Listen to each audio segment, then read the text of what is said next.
The dust from Mason Harper's boots hadn't even settled when he saw her standing at the edge of Fort Stanton's general store, her dark hair whipping in the New Mexico wind like a wild thing trying to escape, and something in the way she held herself, so still yet so ready to run, made him forget entirely why he'd ridden into town in the first place. It was late summer in 1878, and the sun beat down on the dirt streets with the kind of heat that made men irritable and horses lazy. Mason had been riding for 3 days straight from Texas, chasing rumors of ranch work, and a fresh start after the life he'd known had turned to ash and memory. He was 26 years old, lean and weathered from years of cattle drives and sleeping under stars, with eyes the color of creek water and a jaw that looked like it had been carved from the same stone as the surrounding mountains. The woman turned slightly, and Mason caught sight of her face. She couldn't have been more than 22 or 23, with features that spoke of mixed heritage, beautiful in a way that made his chest tighten. But it was her eyes that stopped him cold. They held a kind of sorrow that seemed too heavy for someone so young, a darkness that went deeper than simple sadness. He watched as she purchased a small bag of cornmeal and some dried beans, her movements careful and deliberate. The shopkeeper, an older man named Guthrie, seemed almost reluctant to take her money, his hand hovering in the air for a moment before snatching the coins quickly and stepping back. The woman noticed. Mason could tell by the way her shoulders tensed, but she said nothing. She simply gathered her things and turned to leave. Mason found his feet moving before his mind caught up. He stepped into her path, not blocking her exactly, but close enough that she had to acknowledge him. Up close, she was even more striking, though the shadows under her eyes suggested she hadn't slept well in some time. "Afternoon, miss," he said, touching the brim of his hat. "Name's Mason Harper. I'm new to Fort Stanton, and I was wondering if you might tell me where a man could find decent work around here." She looked at him with those haunted eyes, and for a moment he thought she might not answer at all. Then she spoke, her voice low and slightly husky, like she didn't use it often. "You should ask at the saloon. The ranchers gather there in the evenings." She moved to step around him. "Wait," Mason said, surprising himself with his own boldness. "I don't mean to be forward, but you look like you could use some help carrying those supplies. Where are you headed?" Her expression shifted then, becoming almost pitying. "You don't want to help me, Mr. Harper. Trust me on that." "Why's that?" She glanced around, noticing the way several townspeople were watching them with expressions ranging from curiosity to concern. "Because I'm cursed," she said simply, as though she were commenting on the weather. "Everyone who gets close to me suffers for it, so do yourself a favor and pretend you never saw me." Mason had heard a lot of strange things in his years riding the frontier, but this was a new one. He studied her face, looking for signs of madness or jest, but found neither. She believed what she was saying, believed it down to her bones. "Then I'll break the curse," he heard himself say. Her eyes widened, and for the first time something other than sorrow flickered across her features. Surprise, maybe, or disbelief. "You don't know what you're saying." "Maybe not," Mason admitted. "But I know a woman shouldn't have to carry burdens alone, cursed or not. So how about you let me walk you home and you can tell me all about this curse, and we'll figure out what to do about it." She shook her head slowly, but Mason noticed she didn't immediately refuse. "My name is Julia Lowell," she said finally. "And if you're fool enough to involve yourself in my troubles, I won't stop you, but don't say I didn't warn you."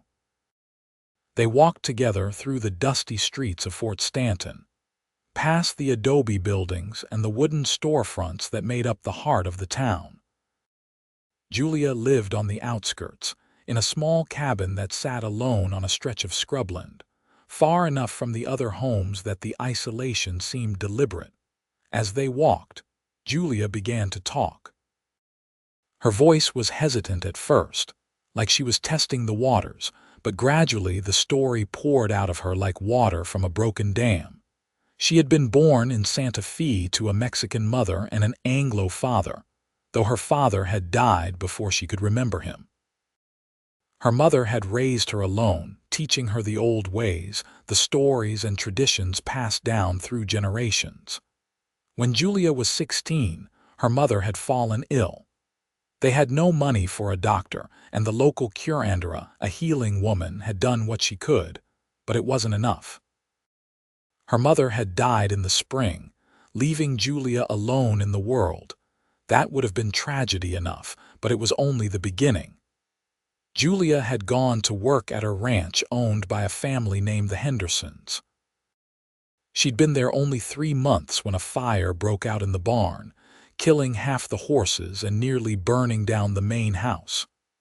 No one knew how it started, but Julia had been the last person in the barn that day. After that, she'd found work at a boarding house in town. Within a week, the owner's son had been thrown from his horse and broken his leg so badly he'd never walk right again. 2 weeks later, the well had gone dry, something that hadn't happened in 20 years. People started to whisper. They remembered that Julia's mother had been odd, that she'd kept to herself, and knew things she shouldn't. They remembered old stories about women who carried bad luck like a disease, who brought misfortune wherever they went. Julia had tried to prove them wrong. She'd worked harder, been more careful, stayed away from anything that might go wrong. But the incidents kept happening. A month ago, she'd been at the general store when a shelf collapsed, narrowly missing a child. Last week, a man had stopped to talk to her on the street, and an hour later his wagon had overturned, breaking his arm. "It doesn't matter what I do," Julia said as they reached her cabin. "Death and disaster follow me. I've tried leaving, but I have no money to go far, and I won't inflict myself on another town. So I stay here alone, and I try not to let anyone get close enough to be hurt by whatever darkness clings to me." Mason helped her carry the supplies inside. The cabin was sparse but clean, with a small stove, a bed in one corner, and a table with 2 chairs. A few personal items suggested Julia tried to make it a home. A colorful blanket draped over the bed, some dried flowers in a jar, a small wooden box that looked handmade. "That's quite a tale," Mason said, setting the cornmeal on the table. "But I have to say, miss, I don't believe in curses." Julia turned to face him, and the look in her eyes was almost angry. "You don't believe because it's not your life that's been destroyed. You don't believe because you haven't watched everyone you care about suffer because of you." "I didn't say I don't believe you've had bad luck," Mason clarified. "I just don't believe it's your fault. Things happen, Julia. Fires start, horses spook, shelves collapse. That's life, especially out here where everything's fighting against us anyway, the heat and the dust and the emptiness. Then how do you explain that it's always around me?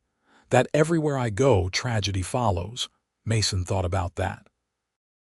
He thought about his own life, about the cattle drive where a stampede had killed 3 good men, about the ranch he'd worked where disease had wiped out half the herd, about his own father who'd been shot in a senseless argument over a card game. Bad things happened all the time to everyone. Maybe Julia had just been unlucky enough to be present for more than her share. Or maybe, he thought, looking at the way she held herself apart from the world, maybe she'd started seeing every bad thing as proof of what she believed about herself, until the belief became its own kind of reality. "I can't explain it," he said honestly. "But I know that hiding away from the world isn't the answer. Let me prove to you that you're not cursed. Let me spend time with you, help you around here, and we'll see if disaster strikes. If I'm wrong, I'll leave you be. But if I'm right, if nothing bad happens, then you have to promise to stop believing you're cursed." Julia looked at him for a long moment, and Mason could see the war playing out behind her eyes. Hope fighting against fear, loneliness battling with the desire to protect others from herself. "Why do you care?" she asked finally. "You don't know me. You just rode into town today." That was the question, wasn't it? Mason couldn't fully explain it himself. Maybe it was the way she'd looked standing outside the store like a bird with a broken wing. Maybe it was the simple fact that he'd been alone too long himself and recognized the ache of it in someone else. Or maybe it was something deeper, something he'd felt the moment their eyes met, a recognition that seemed to bypass logic entirely. "I don't know," he admitted. "But I'd like to find out. So what do you say? Do we have a deal?" Julia was quiet for so long that Mason thought she would refuse. Then, so softly he almost didn't hear it, she said, "1 week. If nothing bad happens in 1 week, I'll consider that maybe I'm wrong." Mason smiled, the first real smile he'd felt in months. 1 week. Starting now. He spent the rest of that afternoon helping Julia repair the fence around her small vegetable garden. The work was easy, familiar, and they fell into a comfortable rhythm. Mason talked while they worked, filling the silence with stories about his life, about the places he'd been and the things he'd seen. He told her about growing up in Texas, about learning to ride before he could properly walk, about his first cattle drive when he was 15 and thought he was invincible. Julia listened but said little, though Mason noticed she seemed to relax slightly as the hours passed. When the sun began to set, painting the New Mexico sky in shades of orange and pink that seemed too beautiful to be real, Mason reluctantly said he should head back to town. "There's a room above the saloon I can rent," he said.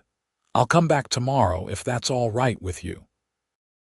Julia nodded, and Mason thought he saw something like relief in her eyes, as though some part of her had expected him to vanish now that he'd heard her story. "Be careful riding back in the dark," she said. "The trail can be treacherous." Mason touched his hat and grinned. "See? You're worried about me. That's not the behavior of someone who brings bad luck." The ride back to Fort Stanton was peaceful, the night air cool and welcome after the heat of the day. Mason found himself thinking about Julia, about the sadness in her eyes and the way she'd flinched when he'd accidentally brushed against her hand while working on the fence. She'd been alone too long, that much was clear. Whatever the truth of this curse, it had wrapped around her like chains, keeping her isolated from the world. He spent that night in a small room above the Red Star Saloon, listening to the sounds of drinking and gambling below, and planning how he'd spend the next week proving to Julia that she wasn't cursed. The next morning dawned bright and hot, and Mason was at Julia's cabin by the time the sun had fully cleared the horizon. He found her already awake, tending her small garden. She looked surprised to see him, as though she'd half expected him not to return. "Morning," Mason called out. "I thought we could ride into town together. You can't live on cornmeal alone, and I need to find that work I mentioned. 2 birds, 1 stone." Julia hesitated, and Mason could see the fear creeping back into her expression. "I don't go into town unless I have to. People there know about me, about what I bring with me." "You bring yourself," Mason said firmly, "and anyone who has a problem with that will have to go through me. Come on, Julia, you can't hide forever." It took more convincing, but eventually Julia agreed. She changed into a slightly nicer dress, though it was still worn and patched in places, and braided her long dark hair.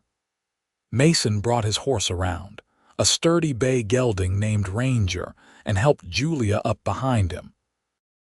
The ride into town was quiet, but Mason was acutely aware of Julia's presence behind him, the way she held onto his waist hesitantly, as though afraid even that small contact might bring some calamity. He guided Ranger carefully along the rutted trail, pointing out landmarks and telling her about the work he hoped to find. When they reached Fort Stanton, Mason could feel Julia tense. People stopped to stare as they rode down the main street, their expressions ranging from curious to openly hostile. Mason ignored them all, riding straight to the general store and helping Julia down from the horse. Inside, Guthrie the shopkeeper looked less than pleased to see Julia again, but his expression shifted to something more neutral when he saw Mason with her. "Mr. Guthrie," Mason said pleasantly, "my friend Julia needs to stock up on supplies, and I need to know where a man with ranch experience might find work." Guthrie's eyes darted between them. "The Crawford Ranch is always looking for hands," he said slowly, "about 5 miles west of here. As for supplies, I suppose I can help with that." They spent the next hour in town, and Mason made a point of treating Julia like any other person, not someone to be feared or avoided. He introduced her to people they passed, spoke to her openly, included her in conversations. And nothing bad happened.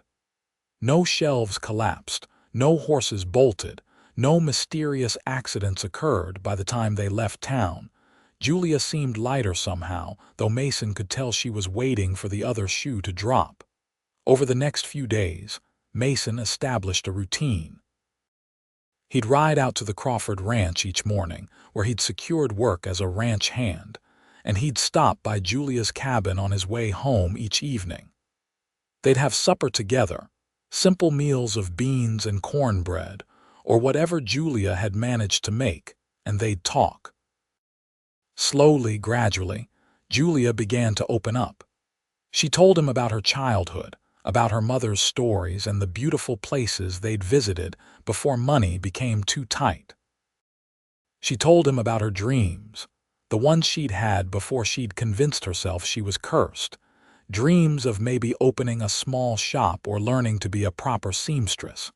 Mason, in turn, shared more of himself. He told her about his mother, who died when he was 12, and about his father's death 5 years ago. He told her about the loneliness of the trail, about nights spent under stars so vast they made him feel small and insignificant, about the constant moving that had started to feel less like freedom and more like running. "Why did you really come to Fort Stanton?" Julia asked one evening as they sat outside her cabin, watching the sun set. Mason considered the question. "I guess I was looking for a place to stop running," he said. "I've been moving for so long I'd forgotten what it feels like to be still." "And have you found it? A place to be still?" He looked at her, at the way the fading light caught in her hair and softened her features. "I think maybe I have." Something shifted between them in that moment, something subtle but significant. Julia looked away first, but not before Mason saw the color rise in her cheeks. The week passed without incident. No disasters, no accidents, nothing that could be attributed to a curse. Mason made sure to point this out to Julia regularly, though he kept his tone light, teasing rather than serious. "Well, I've been around you for a week now and I haven't been struck by lightning or trampled by cattle," he said on the 7th evening. "I'd say that's pretty good evidence you're not cursed." Julia smiled, a real smile that transformed her entire face. "Maybe you're just lucky enough to cancel out my bad luck. Or maybe there was never any bad luck to begin with, just regular life, which is hard enough without adding supernatural explanations." Julia's smile faded slightly. "You didn't see the things I saw, Mason. You don't know what it was like watching the Henderson barn burn, or seeing that little boy almost crushed by the shelf." "No, I don't," Mason agreed. "But I know that barns catch fire sometimes, especially in the summer heat. And I know that shelves collapse when they're overloaded or poorly built. Julia, none of those things happened because of you. They happened because we live in a world where things go wrong sometimes." "Then why do they always happen around me?" Mason thought carefully about his answer. "Maybe they don't, not really. Maybe you just remember the bad things more clearly because you've convinced yourself they're connected to you.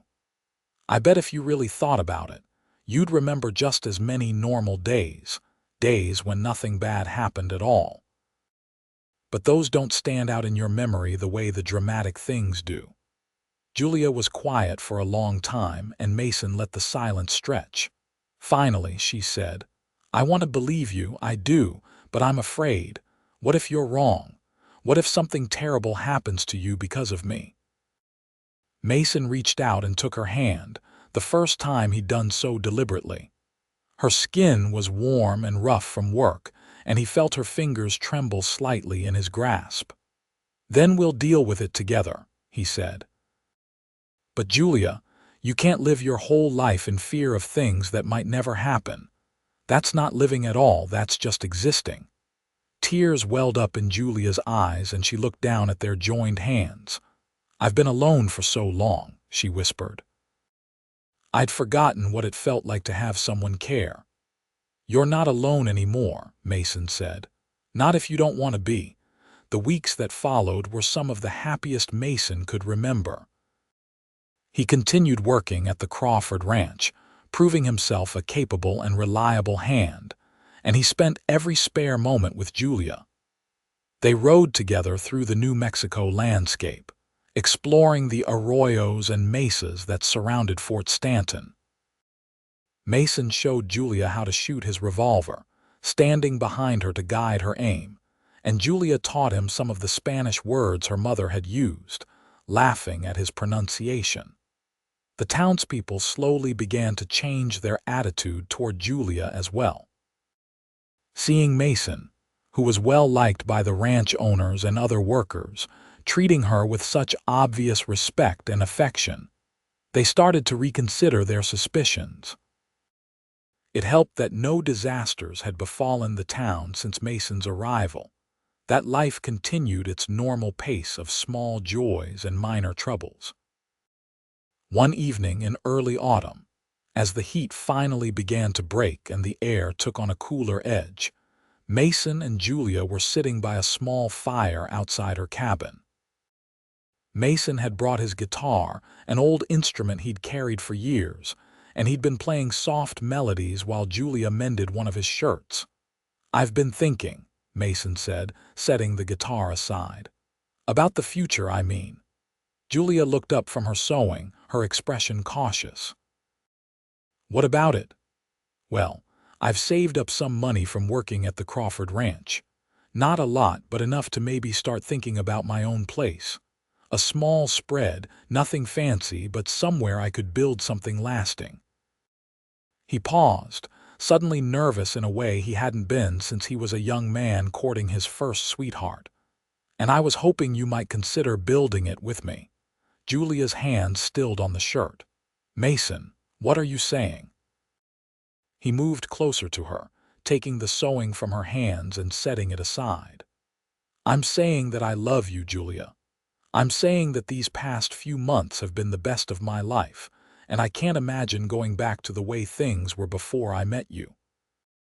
I'm saying that I want you to be my wife if you'll have me." For a moment, Julia's face showed pure joy, unguarded and brilliant. Then the old fear crept back in, clouding her expression. "Mason, I can't. What if the curse is real? What if something happens to you?" "Then we'll face it together," Mason said, echoing his words from weeks before. "Julia, we've been together for months now and nothing bad has happened. Don't you see? There is no curse. There's just you and me and the life we could have together. But what about children? What if I pass this curse on to them?" Mason cupped her face in his hands, forcing her to meet his eyes. "There is no curse to pass on, and I think you'd be an amazing mother when the time comes. You're kind and strong and resilient. Any child would be lucky to have you." Tears were streaming down Julia's face now. "I'm so afraid," she whispered. "I'm afraid to believe this is real, that I can have this." "I know," Mason said softly, "but sometimes we have to take a leap of faith. Sometimes we have to trust that good things can happen too, not just bad ones." "So what do you say, Julia Lowell?" Will you take that leap with me? For a long moment, Julia just looked at him, and Mason could see the war raging inside her. Then, so quietly he almost missed it, she said, "Yes." Mason's whoop of joy startled Ranger, who was grazing nearby, and he swept Julia up in his arms, spinning her around until they were both dizzy and laughing. When he finally set her down, he kissed her, and Julia kissed him back with a fierce intensity that spoke of all the lonely months she'd spent believing she could never have this, could never have love. They were married a month later in a small ceremony at Fort Stanton's church.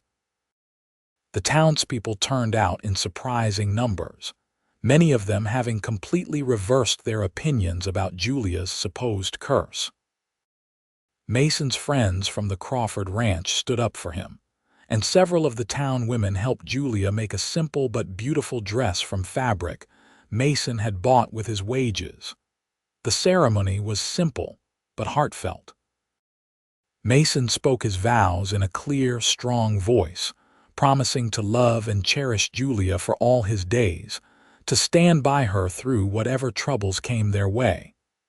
Julia's voice shook when it was her turn, but she looked into Mason's eyes and promised to love him, to trust him, to build a life with him. When they were pronounced husband and wife, the small church erupted in applause, and Mason kissed his bride with a joy that seemed to light up the entire room. They spent their wedding night in Julia's cabin, which would be their home until they could afford to build something larger. Mason carried Julia over the threshold, both of them laughing at the old tradition, and they spent the evening talking and planning their future. "I want at least 3 children," Mason said, lying beside Julia on the narrow bed. "Maybe 4. Julia laughed, her head resting on his chest. "Let's start with 1 and see how we manage." "Fair enough. And I want to teach them to ride as soon as they can walk. All the children of mine are going to know their way around a horse. And I'll teach them to speak Spanish," Julia added. "My mother would have liked that." They talked long into the night, spinning dreams and making plans. Mason could feel Julia relaxing more and more as the hours passed, letting go of the fear that had held her captive for so long. The months that followed their wedding were busy ones. Mason continued working at the Crawford Ranch while also beginning to scout locations for their own spread. He found a promising piece of land about 3 miles from Fort Stanton, with access to a reliable stream and enough grazing land for a small herd. The owner, an aging rancher named Thomas Millbrook, was willing to sell for a reasonable price, especially after Mason explained his plans. Julia, meanwhile, had started taking in sewing work from the townspeople. Her skill with a needle had always been good, and now that people no longer feared her, she found herself with a steady stream of customers. The extra money helped them save faster, bringing their dream of their own ranch closer to reality. In the spring of 1879, Julia discovered she was pregnant. Mason was overjoyed, though Julia experienced a brief return of her old fears. "What if something goes wrong?" she asked Mason one night, her hand resting on her still flat stomach. "What if the curse affects the baby?" Mason pulled her close, his hand covering hers. "Nothing is going to go wrong," he said firmly. "You're healthy and strong, and we're going to have a beautiful, healthy baby. And in case you haven't noticed, we've been married for 6 months now and nothing bad has happened to either of us. At some point, Julia, you have to accept that maybe you were never cursed at all." Julia leaned into him, drawing strength from his certainty. "I'm trying," she said. "Every day I'm trying to believe that." The pregnancy progressed smoothly, much to Julia's relief and Mason's satisfaction. She continued her sewing work through the early months, though Mason insisted she stop when she started showing. By summer, they had saved enough money to make an offer on the Millbrook land, and to their delight, their offer was accepted. Mason spent every spare moment working on their new home. He enlisted help from some of the other ranch hands, and together they built a sturdy house with 2 bedrooms, a proper kitchen, and a wide front porch where they could sit and watch the sunset. It wasn't fancy, but it was solid and well made, a real home for them to raise their family in. They moved into the house in August, just 2 months before Julia was due to give birth. Julia cried when Mason carried her over the threshold for the second time, overwhelmed by the reality of it all. She had a home, a husband who loved her, and a child on the way. It was more than she'd ever dreamed possible during those lonely years in her cabin. Their son was born on a cool October morning, arriving with a loud cry that announced his displeasure at being thrust into the world. Mason held Julia's hand through the labor, wiping her forehead with a cool cloth and murmuring encouragements. When the midwife finally placed the baby in Julia's arms, both parents wept with joy. They named him Marcus Thomas Harper, after Mason's grandfather and the man who'd sold them their land. He was a healthy baby with a shock of dark hair and his mother's brown eyes, and from the moment he drew his first breath, he had his parents completely devoted to him. "See," Mason said, watching Julia nurse their son for the first time. "No curse, just a beautiful, perfect baby boy." Julia smiled through her tears. "No curse," she agreed. "Just blessings." The years that followed were full and rich. Mason's small ranch grew slowly but steadily. He started with a dozen head of cattle and a few horses, and through hard work and careful management, the herd grew. Julia continued her sewing when she could, though most of her time was devoted to young Marcus, who proved to be an energetic and curious child. When Marcus was 2, Julia became pregnant again. This time, there was no fear, no worry about curses or bad luck. She simply accepted the blessing for what it was, and in the spring of 1882, she gave birth to a daughter they named Maria Rose. Maria was smaller than Marcus had been, with her father's light eyes and a temperament that was calm and observant from the start. Marcus, now old enough to understand he had a sister, was fascinated by the tiny baby and constantly wanted to help care for her. Life settled into a comfortable rhythm. Mason's ranch continued to prosper, not making them rich but providing a good, honest living. Julia's sewing business had evolved into a small side income that helped with extras, though her primary focus remained on their home and children. The townspeople of Fort Stanton had long since forgotten any talk of Julia being cursed. She was simply Mrs. Harper now, Mason's wife, a respected member of the community known for her skill with a needle and her kind heart. She volunteered at the church, helped with community gatherings, and had developed several close friendships with other women in town. One evening, when Marcus was 5 and Maria nearly 3, the family sat together on their front porch watching the sunset. Marcus was playing with a wooden horse Mason had carved for him, and Maria was nestled in Julia's lap, nearly asleep. "You remember the day we met?" Mason asked, his arm around Julia's shoulders. Julia smiled. "How could I forget? You were the dustiest, most persistent cowboy I'd ever met. You told me you were cursed, and I said I'd break it. You did break it," Julia said softly. "Or maybe you helped me see it was never there to begin with." Mason kissed the top of her head. "All I did was refuse to let you push me away. You did the rest, Julia. You had the courage to take a chance on happiness." They sat in comfortable silence for a while, watching as the New Mexico sky turned from gold to pink to deep purple. Marcus had abandoned his toy and was now trying to catch fireflies in the grass, his small form darting here and there. "I never imagined I could have this," Julia said. "A home, a family, a future. There were so many nights in that old cabin when I thought I'd be alone forever." "Well, you're stuck with us now," Mason said with a grin. "Me and Marcus and Maria and whoever else comes along down the road." Julia laughed. whoever else. Are you planning on a big family, Mr. Harper? I wouldn't mind another one or two, Mason admitted. This house has room, and Marcus and Maria could use more siblings to keep them busy. We'll see, Julia said, but there was warmth in her voice. The fear that had once consumed her was gone, replaced by a quiet confidence in herself and her life. As the years continued to pass, the Harper family did indeed grow.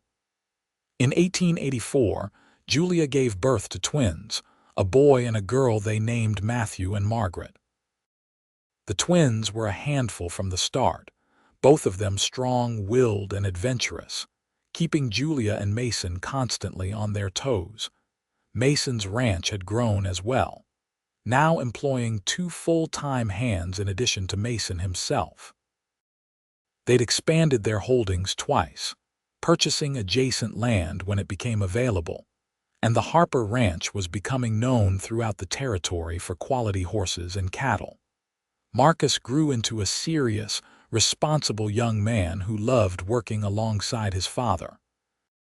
By the time he was 10, he was already an accomplished rider and showed real promise as a rancher. Maria was quieter but no less capable, with a gift for working with the difficult horses that others had given up on. The twins, meanwhile, were like 2 small tornadoes, full of energy and mischief. Matthew was fearless, always climbing things he shouldn't and trying stunts that gave Julia gray hairs. Margaret was his partner in crime, quieter about it but equally adventurous. Through it all, Mason and Julia's love for each other only deepened. They'd weathered droughts and hard winters, sick children and financial worries, all the normal troubles of life on a ranch in New Mexico. But they'd weathered them together, and each challenge overcome had only strengthened their bond. On their 10th wedding anniversary, Mason surprised Julia with a trip to Santa Fe, leaving the children in the care of a trusted friend. It was Julia's first time back in her birthplace since her mother's death, and she was nervous as they approached the city. "I haven't been here in so long," she said, holding tight to Mason's hand as their wagon rolled through the familiar streets. "I'm not sure I'm ready to face all the memories." "You don't have to face them alone," Mason reminded her. "I'm right here with you." They spent 3 days in Santa Fe, and Julia found that returning to her childhood home was healing in ways she hadn't expected. She showed Mason the places her mother had taken her, told him stories about her early years, and even visited her mother's grave, something she hadn't been able to do since the funeral. Standing at the graveside, Julia felt a sense of peace settle over her. "I wish you could have met him, Mama," she said softly. "Mason Harper, the man who refused to believe I was cursed. The man who gave me a life I never thought I could have." Mason stood beside her, his hand warm in hers, and Julia felt the last lingering shadows of her old fears finally lift. She wasn't that lonely, frightened girl anymore. She was a wife, a mother, a respected member of her community. She had built a life worth living, and it was all because one dusty cowboy had looked at her and seen not a curse, but a woman worth fighting for. They returned to the ranch refreshed and reconnected, ready to face whatever the future held. The children had missed them terribly and mobbed them the moment they arrived home, all talking at once about everything that had happened in their absence. The years continued to roll by, marked by the steady rhythms of ranch life. The children grew, each developing their own personalities and paths. Marcus eventually married a sweet young woman from Fort Stanton named Sarah, and they built a house on the far edge of the Harper land, close enough to help with the ranch but far enough to have their own space. Maria surprised everyone by announcing at 18 that she wanted to become a teacher. She moved to Las Cruces to attend a small training school, and Mason and Julia were immensely proud when she returned with her certificate and secured a position at Fort Stanton's school. The twins proved to be as different as they were similar. Matthew followed Marcus into ranching, showing a natural aptitude for the business side of things. Margaret, on the other hand, had inherited her mother's skill with a needle and opened a dress shop in town that quickly became successful. Through all these changes, Mason and Julia remained the steady center of their family.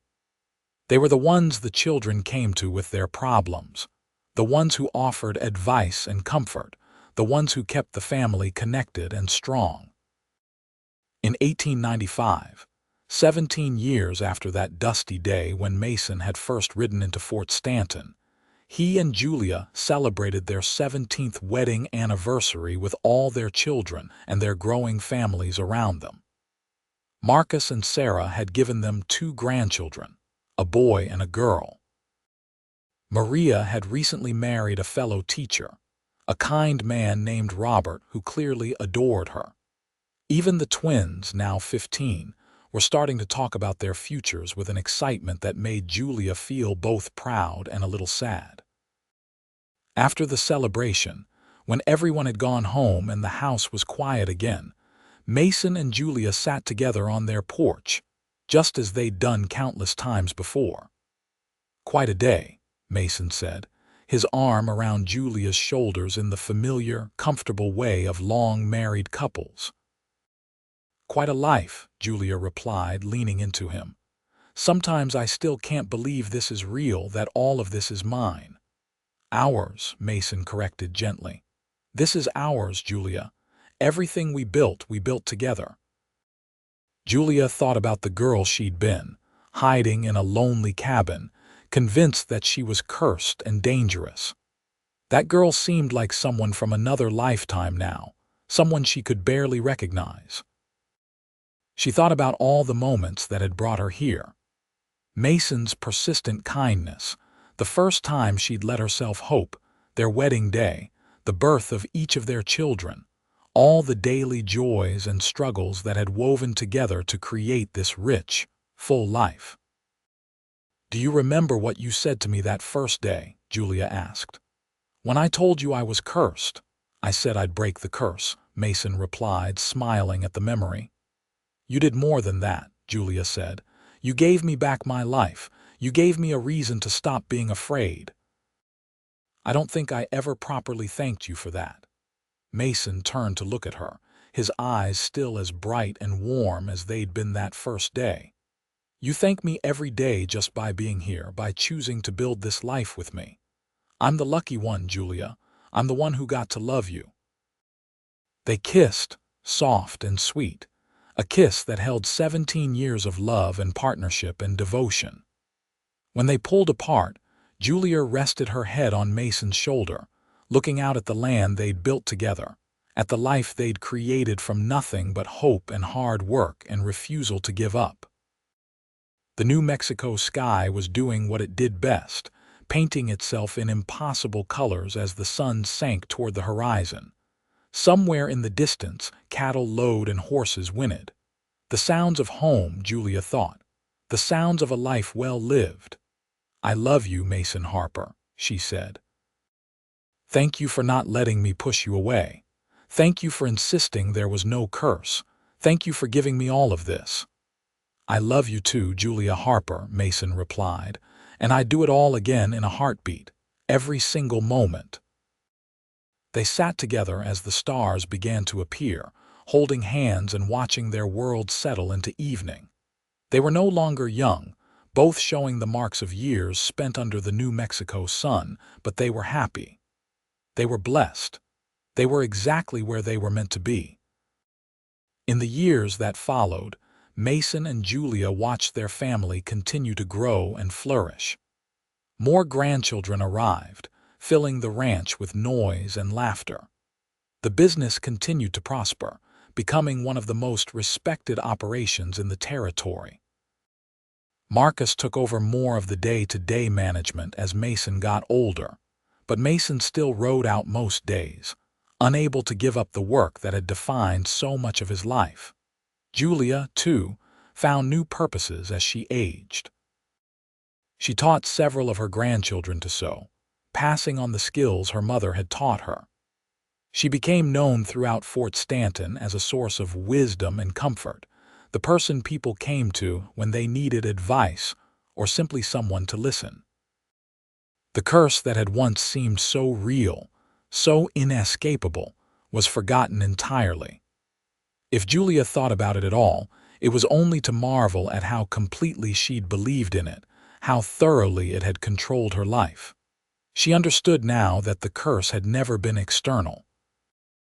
It had been her own fear, her own belief in her unworthiness, that had isolated her and made her see every misfortune as evidence of her own taint.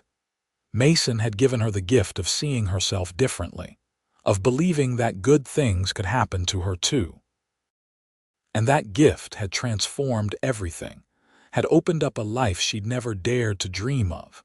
On a warm evening in the summer of 1905, Julia sat on her porch watching her oldest grandchildren playing in the yard. Mason was inside, resting after a long day, and Julia was enjoying the peace of the evening. She was 53 years old now, her dark hair streaked with gray, her face lined by years of sun and smiles. She was content, deeply and completely content. She thought about the girl she'd been 27 years ago, hiding from the world, convinced she was dangerous. If she could go back and talk to that girl, what would she say? That life gets better, that curses aren't real, that love can heal even the deepest wounds. All of that would be true, but Julia thought the most important message would be simpler. Don't give up. Don't let fear win. Don't waste your life hiding from the possibility of joy just because you're afraid of pain. Mason came out to join her, moving a little slower than he once had but still strong and steady. He settled into the chair beside her with a satisfied sigh. "Beautiful evening," he observed. "They all are," Julia replied. "Every single one." They sat together in comfortable silence, watching their grandchildren play, listening to the sounds of their ranch settling into evening. This was their legacy, Julia thought. Not just the land or the business, but this family, these children and grandchildren who'd grown up knowing they were loved, who'd never doubted their worth or their place in the world. She reached over and took Mason's hand, lacing her fingers through his in a gesture that had become as natural as breathing. "Thank you," she said, as she'd said so many times over the years. "For what?" Mason asked, though he knew. "For everything. For seeing me when I was invisible. For loving me when I thought I was unlovable. For giving me all of this." Mason squeezed her hand gently. "Best decision I ever made, refusing to believe in that curse. Second best was convincing you to marry me." Julia laughed, the sound warm and full. "I think I'm the one who got the better end of that deal." "Then we're both lucky," Mason said. "And that's exactly how it should be." As the sun finally dipped below the horizon and the first stars appeared in the darkening sky, Julia reflected on the strange and wonderful path her life had taken. From that lonely cabin to this beautiful ranch, from isolation to family, from curse to blessing. It had all started with one man's stubborn refusal to accept her fears as facts, one cowboy's determination to prove that love was stronger than any curse. And he had proven it, day after day, year after year, through his steady presence and unwavering devotion. Mason Harper had given Julia the world, but more than that, he'd given her herself, freed from the chains of fear and belief in her own unworthiness. The children called out that it was getting dark, and Mason and Julia rose to gather everyone inside for supper.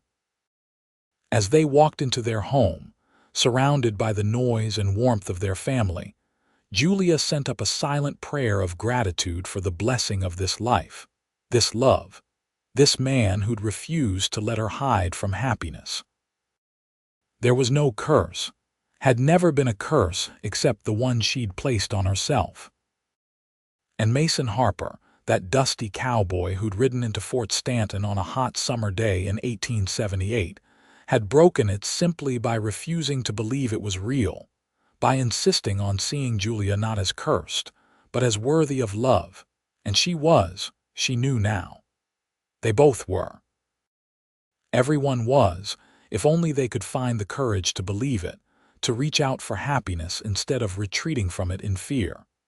That was the real magic, Julia thought as she helped set the table for supper, Mason working beside her in the comfortable dance of long partnership. Not breaking curses, but breaking through fear, building bridges instead of walls, choosing hope over despair. It was a lesson she'd spent a lifetime learning, but it was one she'd never forget. And as she looked around at the family she and Mason had built together, at the life they'd created from nothing but love and determination and refusal to give up, Julia knew with absolute certainty that every moment of fear had been worth it to arrive at this joy. The curse was broken, had been broken the moment Mason looked at her with those clear eyes and said those simple words, "Then I'll break the curse." And he had. Not through magic or grand gestures, but through the steady, patient work of loving her until she could love herself. Through showing up, day after day, proving that she was worth staying for, worth fighting for, worth building a life with. As they sat down to supper that evening, surrounded by the family they'd created, Julia caught Mason's eye across the table and smiled. He smiled back, that same warm smile he'd given her 27 years ago, and Julia felt her heart swell with gratitude and love. This was her life now.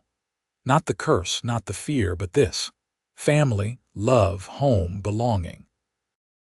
Everything she'd thought she could never have. Everything she'd been too afraid to reach for. And it was perfect.